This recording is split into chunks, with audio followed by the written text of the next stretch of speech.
Kata-kata dari lagu tersebut sudah melebihi dari kata-kata yang saya mau sampaikan dalam firman Tuhan. Tapi biarlah saya juga membagikan sedikit firman Tuhan. Ternyata hari ini adalah minggu terakhir dalam bulan April dan saya menghimbau untuk Bapak Ibu sekalian bisa tetap melihat kembali, mendengar kembali untuk merenungkan firman Tuhan yang sudah didengungkan minggu-minggu lalu terutama oleh Pastor Hari mengenai karakter akan Allah. Kita mengenal Allah siapa dia, Jehovah Shalom. Jehovah Nisi, Jehovah Jireh, Jehovah Rafa. Dan semua nama-nama Tuhan yang kita kenal di dalam kita mengarungi kehidupan ini akan berdampak. Tetapi pengetahuan sendiri tanpa pengenalan dengan pribadi yang luar biasa itu juga sia-sia. Oleh sebab itu hari ini saya mau membagikan firman yang berjudul bertumbuh dalam pengenalan akan Tuhan. Menjadi bagian seterusnya dari aplikasi firman yang sudah kita dengarkan yang begitu indah. Tapi kalau tidak bisa diaplikasikan, tidak bisa dihidupi akan sia-sia. Dan firman Tuhan hari ini membantu kita untuk lebih mengerti bagaimana kita bisa mengaplikasikan firman Tuhan. Karena sesungguhnya kehidupan ini seperti sebuah puzzle. Ya, sebuah puzzle. Sebuah puzzle tuh kalau kita beli di toko banyak itu. Ada yang 1000 pieces, 1000 bagian. Kalau anak masih kecil kita belikan yang simple-simple ya, yang sedikit. Tambah lama kalau tambah pinter kita beli yang banyak. Tapi puzzle yang begitu banyak itu kalau ada di dalam kotak itu tidak menjadi satu tapi berhamburan. Maksudnya ya banyak bagian-bagian kecil yang mesti kita atur supaya menjadi satu gambaran yang utuh. Kalau yang pernah bermain dengan puzzle tahu, waktu kita memilih, kita tahu gambarnya dahulu. Waktu kita mau membeli kita tahu, oh ini gambarnya, saya pilih yang ini karena saya suka pemandangan. Saya suka yang ini, sudah mengetahui gambarannya begitu indah. Tetapi sekali kita buka kemasannya, bertaburanlah beratus atau beribu bagian-bagian kecil yang mulai harus kita atur, kita tata. Sebetulnya perjalanan kehidupan kita di dalam Tuhan tuh seperti itu. Kita udah tahu sebetulnya ya. Tuhan memberikan rancangan yang indah bahwa kita ini dipilih ya, diangkat, diberikan satu rencana masa depan yang penuh pengharapan, bukan rencana kecelakaan. Tapi rancangan kehidupan yang jauh lebih tinggi, apa yang kita pikirkan enggak setara dengan apa yang dia telah pikirkan dan rancangan. Itu dia, kita tahu gambarannya. Tetapi waktu kita mulai melangkahi langkah demi langkah untuk hidup di dalam kehendak Tuhan, itulah mulai tantangannya. Oleh sebab itu, hari ini saya paling enggak ada 3 hal. 3 hal melalui firman Tuhan yang disampaikan sebelumnya. 3 hal yang saya mau bisa diaplikasikan. Yang pertama adalah menemukan Tuhan secara pribadi. Saya mau melalui firman Tuhan yang sudah disampaikan, kita tuh bisa menemukan Tuhan secara pribadi. Kita bisa ke gereja sama-sama, kita bisa rame-rame bersama-sama bersekutu. Tetapi menemukan Tuhan itu perlu secara pribadi. Yang nomor 1, menemukan dan mengakui dia sebagai Tuhan dan Juru Selamat. Dan setelah kita tahu dia adalah Tuhan dan Juru Selamat, kita melangkah dan tiap kali kita mesti tahu bahwa Tuhan menyertai. Karena sampai langkah kita itu ke depan, selanjutnya seringkali kita lupa. Sehingga kita pakai kekuatan diri sendiri. Kita nggak sadar bahwa di dalam kita ada Roh Kudus yang luar biasa dahsyatnya. Yang kedua, saya rindu melalui firman Tuhan yang sudah dikumandangkan, diberitakan. Itu saya rindu untuk para jemaat bisa menghubungkan firman Tuhan dengan kehidupan sehari-hari. Sehari-hari 1 minggu, 7 hari, 1 bulan 30 hari. Kita ke gereja seminggu 4 kali, 5 kali, kali 2 jam paling lama. Dalam kehidupan prakteknya sehari-hari itu harusnya kita dengar firman Tuhan langsung dari dia. Betul kita bisa dengar dari YouTube, bisa dari podcast, tapi maksudnya kita bisa berhubungan dengan Tuhan ya. Dan selalu dalam hal apapun kita bisa hubungkan. Apa yang kau lakukan itu sesuai dengan firman Tuhan dan memang kehendaknya. Dan yang ketiga yang lebih penting adalah waktu kita menjalani kehidupan. Ya, kita juga bukan robot tapi mengalami kasih dan kuasanya di dalam kehidupan sehari-hari. Saya senang kalau kita datang dalam rumah Tuhan mendengarkan lagu-lagu yang diiringi dengan musik yang indah. Kita seakan-akan terbawa perasaan kita. Betapa indahnya ya lagu yang kita nyanyikan tadi.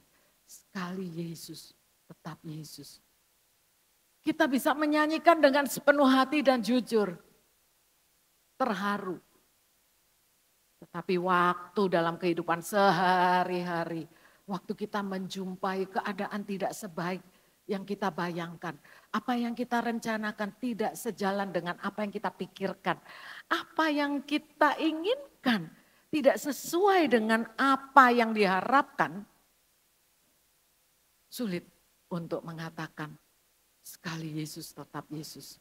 Sulit untuk mengatakan ya pasti Tuhan tolong.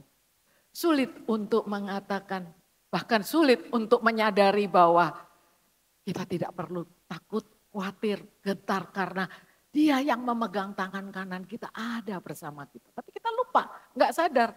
Saya berbicara tentang saya yang sebagai hamba Tuhan. Bukan untuk jemaat, tapi saya pun didalami mengarungi perjalanan hidup hari demi hari sebagai anak Tuhan. Kita percaya kita perlu mengenal dia supaya kita bisa menjumpai dia setiap saat dalam hidup kita. Supaya kita bisa menghubungkan firman Tuhan yang kita dengar dengan apa yang mesti kita lakukan dan kita ngalamin kasih dan kuasanya dalam kehidupan sehari-hari. Banyak hal berdampak baik, banyak hal berdampak buruk di dalam kehidupan ini dengan sekitar kita. Maksudnya demikian. Saya senang dengan quote-nya B.J. Habibie. B.J. Habibie. Dia mengatakan gini, belajarlah.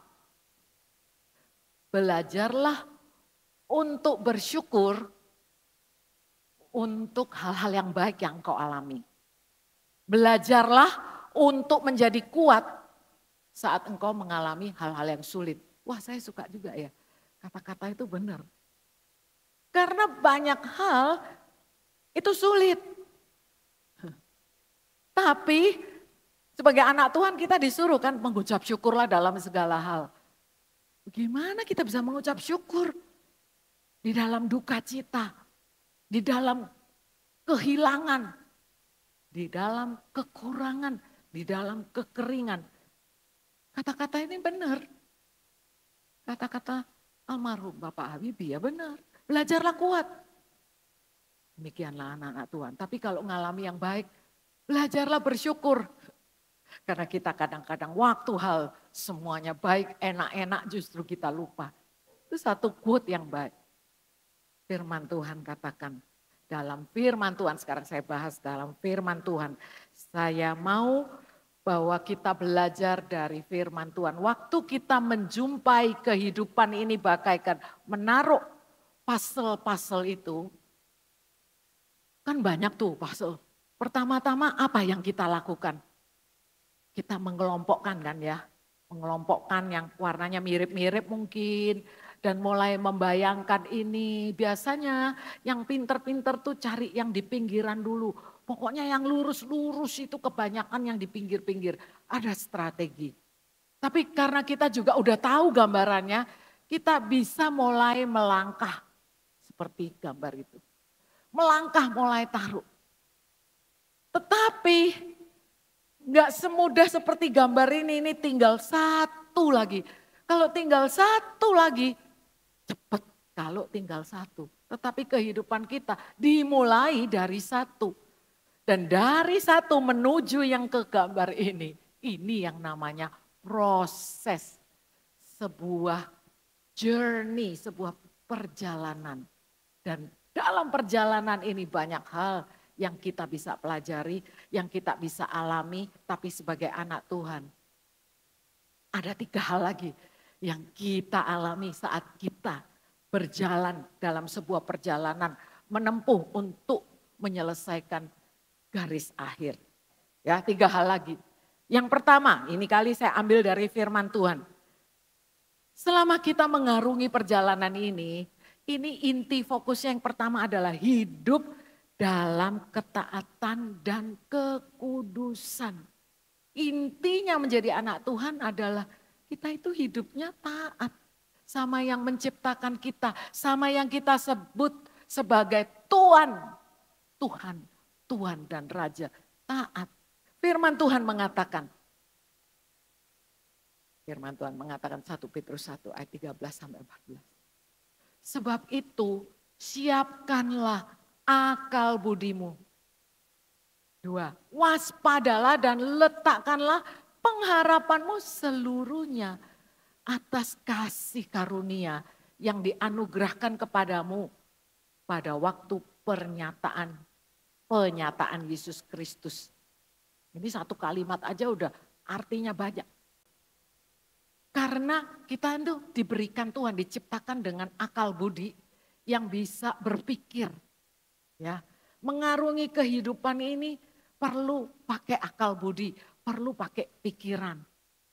Tetapi logik pikiran ini juga kadang-kadang membuat kita lalai, lengah, lupa sehingga dikatakan waspadalah dan letakkanlah pengharapan seluruhnya atas kasih karunia yang dianugerahkan kepada kita pada waktu penyataan Yesus Kristus, pada waktu kita menyatakan lahir baru, engkaulah Tuhan dan Tuanku. Ini akal budi mesti dimurnikan. Logik itu perlu karena ini ciptaan Tuhan. Pikiran ini diciptakan Tuhan. Tuhan membuat kita bisa berpikir, nih kalau ini akibatnya ini, hukum-hukum semuanya logik perlu diimpartasikan. Dan logik akal budi kita juga bisa bertumbuh, pikiran kita juga bisa tambah dewasa.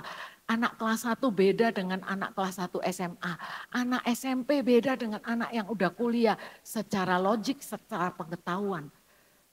Tapi di dalam Tuhan, pengetahuan yang kita pelajari, pikiran yang ada yang Tuhan berikan di dalam otak kita supaya kita bisa berpikir supaya hidup ini berhasil. Hidup dalam kehendak Tuhan ternyata banyak celahnya kalau kita nggak waspada. Oleh sebab itu kalau ada kata waspada berarti memang kita rentan untuk tergoda di dalamnya, jatuh di dalamnya. Yaitu godaan kita itu karena kita udah biasa berpikir, maka pengharapan kita otomatis kepada pikiran kita. Inilah perjalanan yang sulit untuk tetap dalam ketaatan. Karena apa? Meskipun kita tahu nih harusnya kalau keadaan krisis begini nih harusnya secara logik 1, 2, 3 rumusnya. Tetapi Tuhan bilang taat kepadaku, taat kepada firman Tuhan. Jangan khawatir, jangan takut. Berapa banyak orang yang hidup sekarang ini dalam keadaan sekarang ini krisis ekonomi ya. Kata data menyatakan itu saya taunya data itu malah dalam keadaan waktu kita berdoa syafaat ya. Ada Bu Esther di sini yang ikut berdoa syafaat. Tiap kali jadi tahu datanya, doakan pemerintah Indonesia. krisis PHK yang begitu besar dari tahun 2024 segini, 2025 baru sampai sepertiga tahun udah melaju PHK. Itu krisis ekonomi. Pikiran kita, logik kita mengatakan wah ini nggak bisa bertahan. Sehingga pikiran ini mempengaruhi perasaan. Perasaan kita jadinya ya kita khawatir, kita takut. Dan bahkan emosi kita menjadi ada yang marah-marah, ada yang menjadi stres, berkelebihan. Akhirnya tubuhnya sakit dan sebagainya.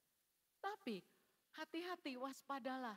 Justru pengharapan kita hari ini kita percaya bahwa kepada kasih karunia. Tuhan memberikan kasih karunia yang dianugerahkan, dua kata yang luar biasa. Kasih karunia. Itu hanya dapat dari Tuhan. Hadiah yang terbesar yang bisa diberikan oleh seseorang itu tidak ada yang namanya kasih karunia. Hanya Tuhan yang bisa memberikan kasih karunia. Dan diberikan. Nanti kita lihat apa sih kasih karunia ini. Kita lihat selanjutnya dan kita lihat dari firman-firman yang kita dengar. Apa yang gak bisa, ternyata kita bisa. Itu kasih karunia. Apa yang kita gak mampu, firman Tuhan katakan segala perkara dapat kutanggung di dalam Dia yang menyertaiku, di dalam Dia yang ada di dalamku. Firman Tuhan kebenaran katakan Jehovah Jireh. Kalau akal budi mengatakan, kalau udah gak ada ya gak ada. Tapi di dalam Tuhan, kalau kita mencintai Tuhan, mengasihi Tuhan, dan mengasihi firman Tuhan, di dalam kekurangan tiba-tiba ada firman Tuhan yang kita bisa hubungkan dengan kehidupan, dan kita bisa alami. Tuhanku akan menyediakan kok, sesuai dengan kekayaan dan kemuliaan. Caranya gimana? Caranya bukan santai-santai, mungkin kita mendapatkan ide untuk melakukan sesuatu yang lain, mencoba sesuatu yang lain. Mungkin juga bagi beberapa orang disuruh diem malah tenang.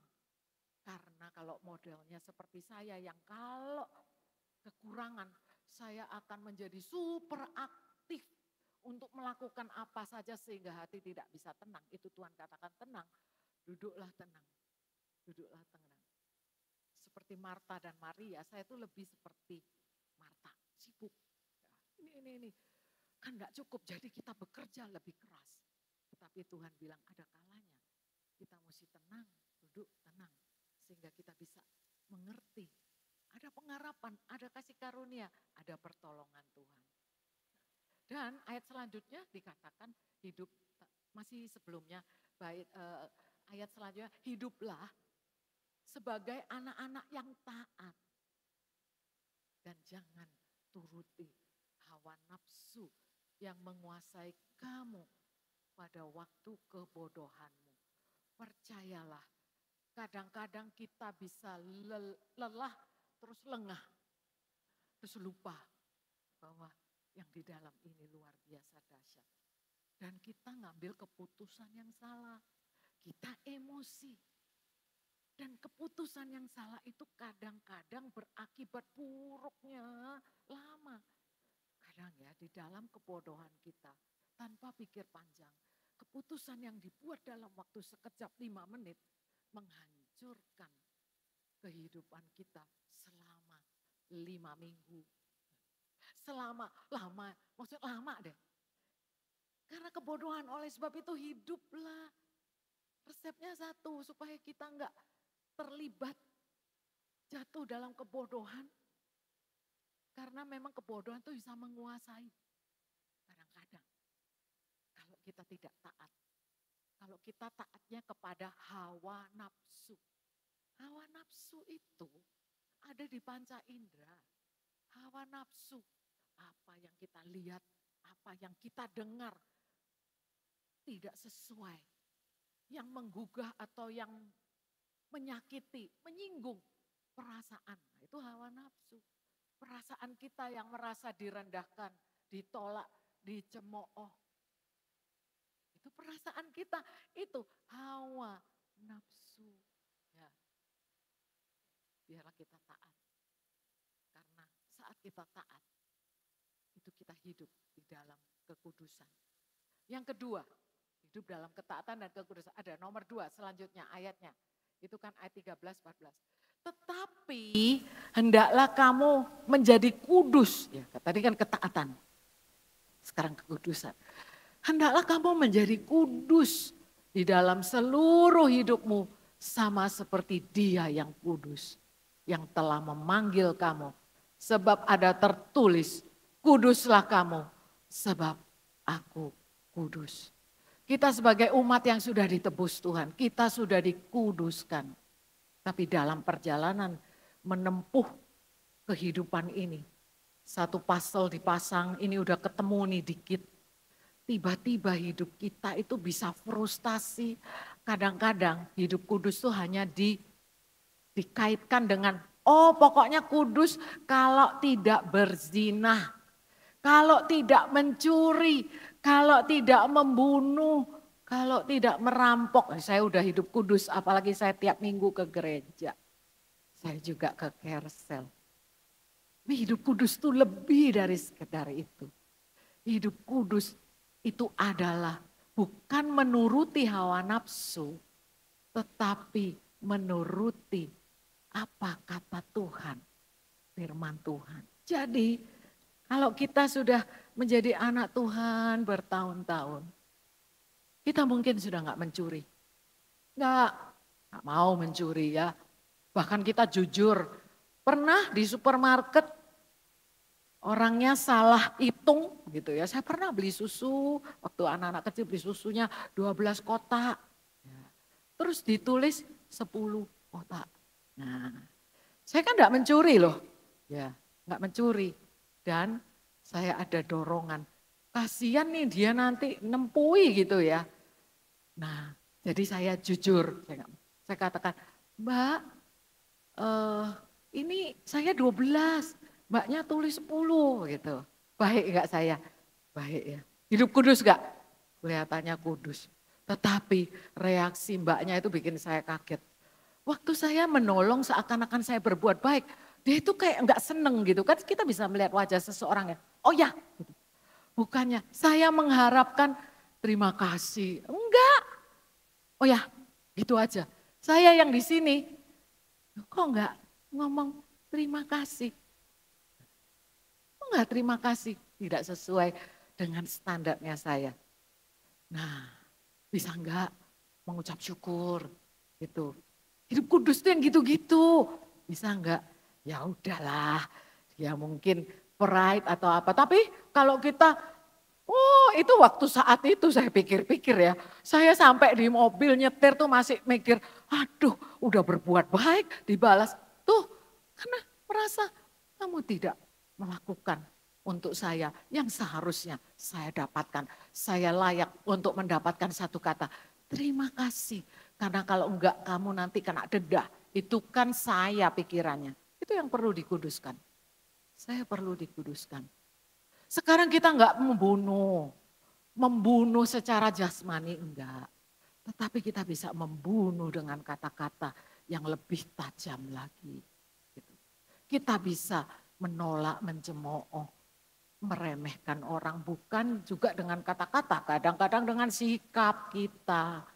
Oleh sebab itu, ketaatan mendatangkan kekudusan. Kekudusan pun mesti dicapai. Dan ini firman Tuhan. Bukan sebaiknya engkau kudus, bukan. Tetapi engkau harus, hendaklah, komit, perintah, hendaklah kamu kudus. Bukan pilihan, tapi perintah. Karena aku yang memanggil kamu kudus. Dan kita bisa kudus. Karena ada yang telah menguduskan kita dan bibit kudus itu ada di kita. Oleh sebab itu saya percaya ketaatan dan kekudusan itu adalah yang mesti kita alami setiap hari di dalam perjalanan menuju sampai garis akhir kehidupan kita. Yang kedua, dalam menapaki kehidupan ini, yang kedua, hidup dalam takut akan Tuhan. Saya percaya dalam kehidupan kita melakukan banyak hal, kita punya akal budi, kita juga sekarang mengerti kita mesti tetap berharap dengan firman Tuhan. Tapi ada satu kata, hidup dalam takut akan Tuhan. Itu bukan ketakutan nanti Tuhan hukum, bukan. Takut akan Tuhan berbicara tentang mengagungkan Dia, menghormati Dia lebih dari yang lain. Itu dia, memprioritaskan Tuhan di atas segalanya. Firman Tuhan katakan dalam 1 Petrus 1:17, dan jika kamu menyebutnya Bapa, yaitu Dia yang tanpa memandang muka itu menghakimi semua orang menurut perbuatannya, maka hiduplah kamu hidup dalam ketakutan selama kamu menumpang di dunia ini. Ayat ini jangan diartikan dengan jadi kita ini hidupnya itu senyum, panikan. Panikan karena kita diharuskan hidup dalam ketakutan. No, firman Tuhan yang lain katakan jangan kamu takut. Kalau kamu takut berarti tidak ada kasih di dalam kamu. Firman Tuhan ini memprioritaskan kita untuk lebih takut Tuhan daripada takut manusia. Lebih menyenangkan Tuhan lebih dari menyenangkan manusia. Di dalam kita menghidupi kehidupan sebagai anak Tuhan, banyak hal kita mengalami penganiayaan. Terutama orang-orang yang belum mengenal Tuhan, kita dianggap ekstrim, fanatik, whatever. Apapun itu, tetapi kita takut akan Tuhan. Kalau kita takut akan Tuhan, itu tidak melakukannya karena manusia. Ada orang, mahasiswa, murid, termasuk saya, siapa sih yang nggak pernah menyontek ya waktu sekolah? Saya nggak ngerti deh. Saya pernah menyontek. Dan menyontek itu harus dilakukan dengan segala cara yang pinter supaya tidak ketahuan. Kenapa saya menyontek? Karena saya takut sama guru. Tetapi saya tidak takut kepada Tuhan. Kalau kita takut kepada Tuhan, kita tidak perlu merahasiakan sesuatu gitu ya. Kalau kita sebagai anak takut kepada guru, kalau contek ketahuan dikurangi nilainya, disuruh ulangan lagi atau sebagainya. Coba kehidupan kita jujur. Berapa kali saat orang nggak lihat kita, saat tidak ada orang yang melihat kita, bagaimana kehidupannya. Itu yang disebut karakter. Saat orang nggak melihat, apakah kita tetap setia, tetap komitmen, tetap bersabar, tetap berdoa. Tidak untuk menyenangkan orang ya, untuk menyenangkan Tuhan. Tetap melakukan apa yang benar di hadapan Tuhan. Hidup dalam takut akan Tuhan luar biasa. Perlu bertumbuh. Dulu kadarnya segini, waktu kita mulai pasang pasal-pasal, udah mulai banyak. Tambah kita berjalan bersama Tuhan. Kadar takut kepada Tuhan itu berbeda dengan waktu awal kita bertobat. Semakin dalam, semakin jauh kita berjalan, perjalanan ini. Banyak hal yang abu-abu. Maksudnya enggak hitam, putih begitu. Kan banyak orang yang sering tanya, merokok itu dosa atau enggak sih? Gitu. Kalau berzina berdosa. Merokok itu, nah kalau vape, kalau narkoba itu ayatnya di mana? Nah kadang-kadang kalau kita takut akan Tuhan, enggak cuman smoking atau merokok. Tapi dalam perjalanan hidup kita tuh tahu. Segala sesuatu diperbolehkan, tetapi tidak segala sesuatu itu berguna bagi tubuhmu. Jangan merusak bait Allah, wes itu aja ayatnya. Jangan merusak bait Allah. Alkohol boleh enggak? Ini boleh enggak? Jawabannya ada di sini. Kalau kita hidup takut akan Tuhan, enggak usah compare diri saya dengan diri orang dengan itu. Yang itu kok gitu? Enggak. Diri saya sendiri. Sesuai dengan firman Tuhan, pimpinan Roh Kudus.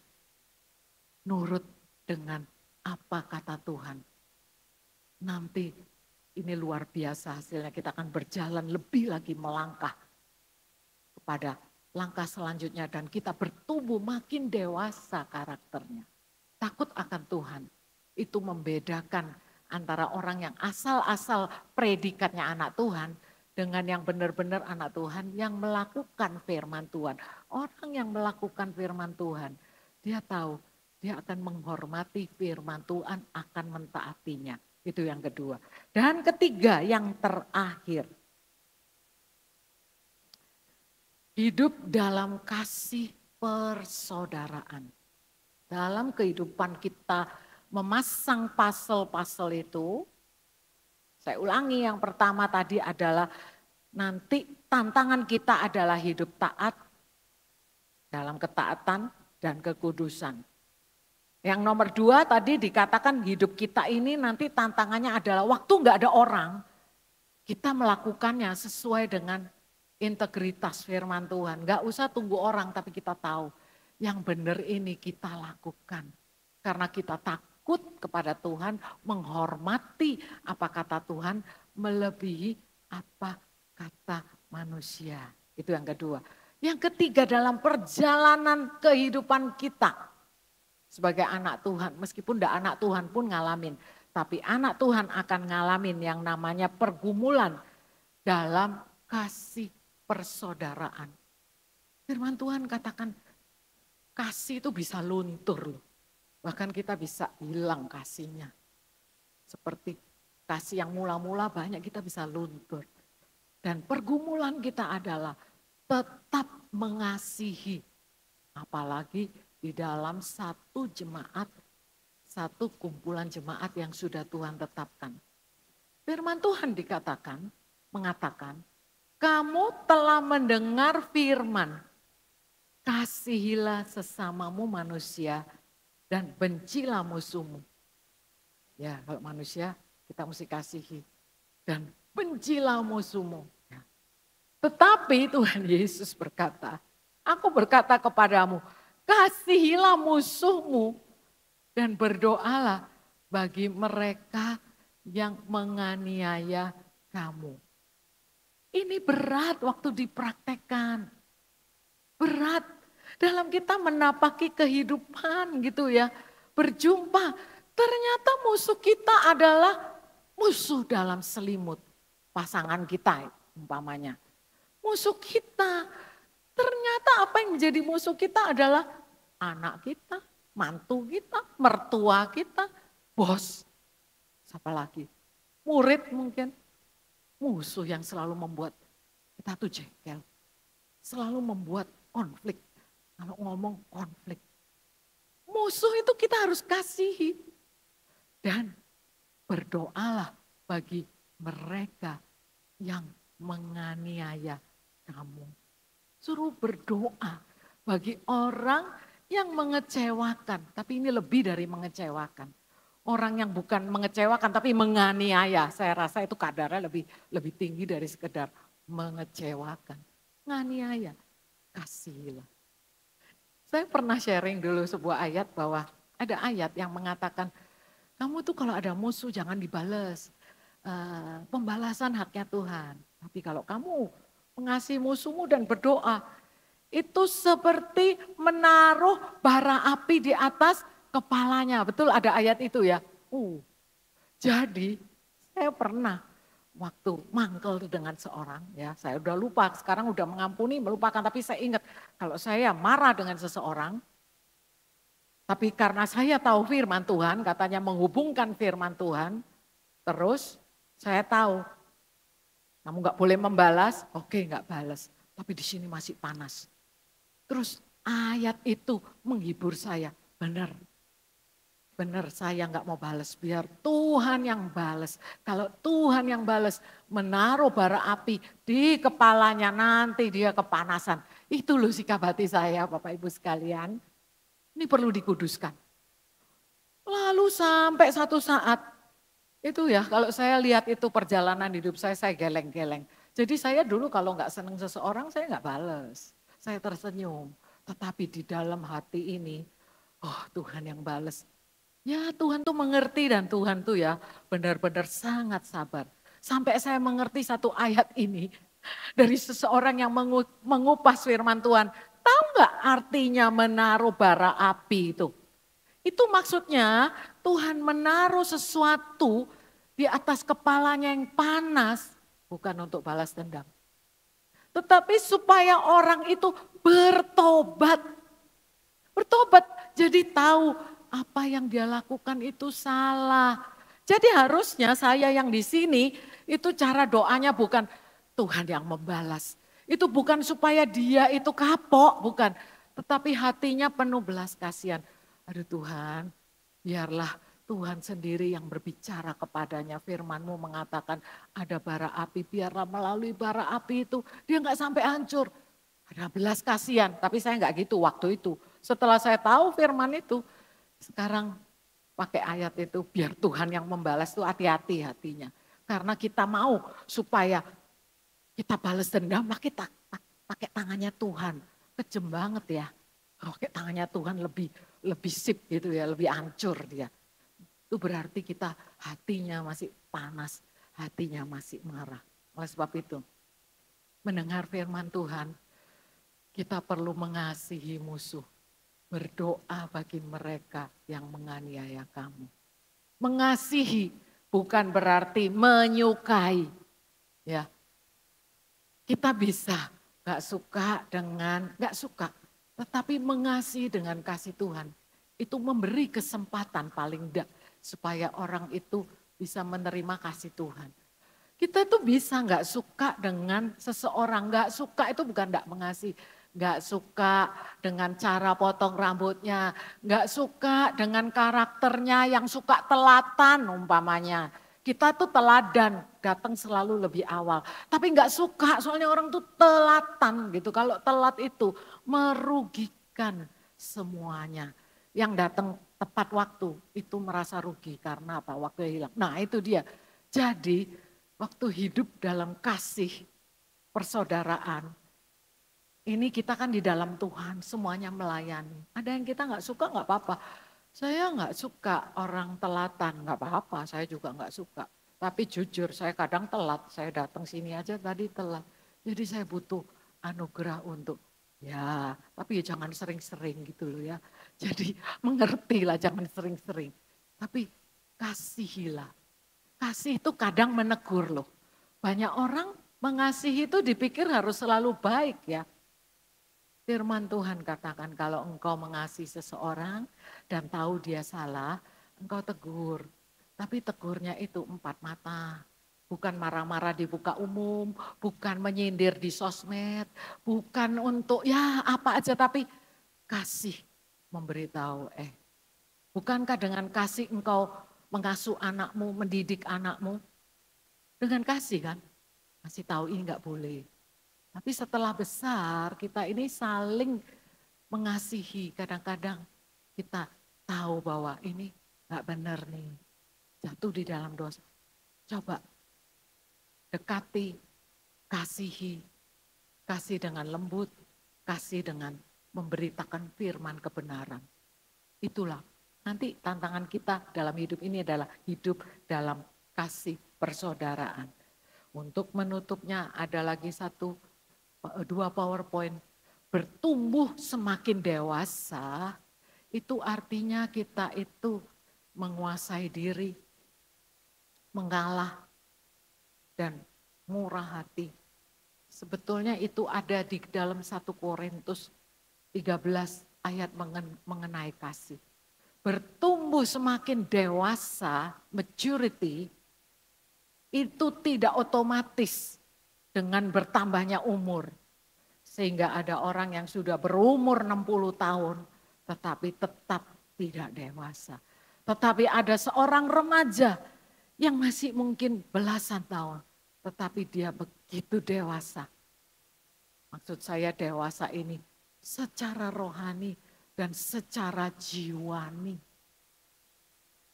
Ya, kalau secara tubuh ya kita bertambah dewasa, kalau anak sama orang tua bertambah dewasa otomatis, tapi secara rohani Kalau kita cuma nanggapnya, kalau kita mengetahui banyak ayat, mengetahui banyak khotbah dan bahkan bisa mengajar seperti saya, belum tentu kita bertumbuh secara emosi, perasaan, kehendak, dan pikiran. Jiwa ini bertumbuh enggak? Karena firman Tuhan itu memberitakan di dalam 1 Korintus itu 13 dan ayatnya itu bisa dibaca semuanya. Yang paling sulit itu menurut saya nanti kita bisa merenungkan pergumulan masing-masing. Bertumbuh semakin dewasa makin bagi saya semakin sulit itu 3 hal. Menguasai diri, mengalah, dan murah hati. Mungkin kebanyakan dari kita mirip. Nanti bisa dibaca, mungkin ada yang mengatakan bertumbuh semakin dewasa, ada yang mengatakan saya nggak sabaran. Sama, menguasai diri. Menguasai diri itu banyak mencakup banyak hal. Menguasai diri termasuk menguasai ucapan. Menguasai diri itu termasuk menguasai perasaan. Ya, kita bisa menguasai perasaan. Itu yang membedakan seorang anak bocah yang belum bertumbuh. Yang kalau mau apa dia meronta-ronta. Dia tidak tahu perasaan, pokoknya dia mau harus instan. Mau ini, kalau enggak nangis. Itu yang membedakan dengan orang yang dewasa. Waktu apa yang dia doakan belum terkabul. Dia bisa menguasai diri. Tetap percaya menguasai. Kalau dia bentrokan konflik dengan pasangan, dengan anak, dia bisa menguasai ucapannya. Terlebih menguasai hatinya dulu, karena apa yang diucapkan keluar dari hati. Sehingga kalau menguasai diri pasti bisa mengalah. Orang yang mengalah itu bukan kalah. Dalam beberapa segmen kehidupan, kita perlu mengalah, kita perlu berdiri dalam kebenaran. Contohnya, kalau berdiri dalam kebenaran, anak yang sering dibully di sekolah, ya kan saya lihat banyak pembulian. Itu perlu belajar untuk bukan mengalah secara, oh ya takut gitu, tapi belajar untuk dia tahu ada yang bisa dia harapkan. Dia tidak takut untuk melapor kepada guru. Dia tidak takut untuk lapor pada orang tuanya. Ini untuk anak-anak. Jadi orang tua katakan pada anak-anak, kalau kamu dibully, jangan takut ya nak, katakan pada mama. Pasti pembulimu ngomong, jangan ngomong ke orang tuamu, tambah runyam. Nah itu biasanya pembuli ngomong gitu. Tapi anak-anak dikata, gak usah takut. Ngomong sama mama, ngomong aja sama papa. Anak perlu menguasai diri dari ketakutannya untuk bisa berdiri tegak dan tidak takut. Tapi banyak hal kita ini jujur aja kalau dalam pernikahan, keluarga. Mengalah itu indah udah. Mengalah dulu. Mengalah bukan berarti kita tidak menyelesaikan masalah, bukan. Mengalah itu menghindari nanti bom meledak. Jadi mengalah dulu. Karena orang yang mengalah bukan orang yang salah. Orang yang mengalah belum tentu orang yang salah maksud saya. Orang yang benar pun bisa mengalah karena kalau melihat yang dia hadapi orangnya emosi, kalau diomongin juga percuma, dia meledak-ledak jadi kita mengalah. Jadi kata-kata mengalah itu indah. Wah itu tuh mengalah itu ya mungkin indah tapi nggak enak. Bagi saya mengalah itu nggak enak. Tapi mengalah itu perlu. Dan mengalah itu biblical. Mengalah itu sesuai firman Tuhan. Mengalah itu indah akhirnya. Awalnya coro, susah. Oleh sebab itu seperti gambar ini, slide yang terakhir. Bertumbuh dewasa itu seperti orang itu naik tangga. Ya, gambaran ini. Waktu kita di dalam Tuhan pertama, tangga awal itu pendek. Jadi ya kelihatannya gampang. Mengarungi kehidupan bersama Tuhan itu membutuhkan keberanian, tekad, dan usaha. Saya bilang ini kasih karunia bagian Tuhan. Tapi ada bagian kita yang melangkah untuk menjadi dewasa. Dan menjadi dewasa itu bukan jalan di tempat. Bukan naik tangga cuma satu, tetapi bertambah lama, bertambah tinggi. Semakin tinggi tangganya, semakin tinggi resikonya dan bahayanya. Karena kadang-kadang kalau kita pasang paselnya seperti ini, aduh yang begitu. Kalau yang di bawah gampang, awal-awal kehidupan bersama Tuhan itu mungkin gampang, tapi tambah lama, tambah di atas.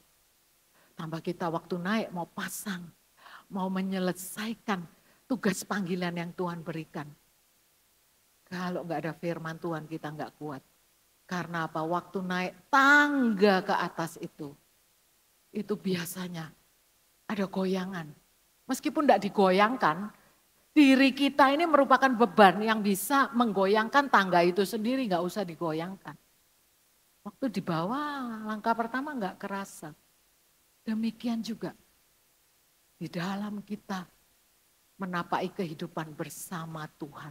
Kita sebagai anak Tuhan punya akses loh, punya identitas anak Tuhan. Anak raja, aksesnya anak raja itu apa?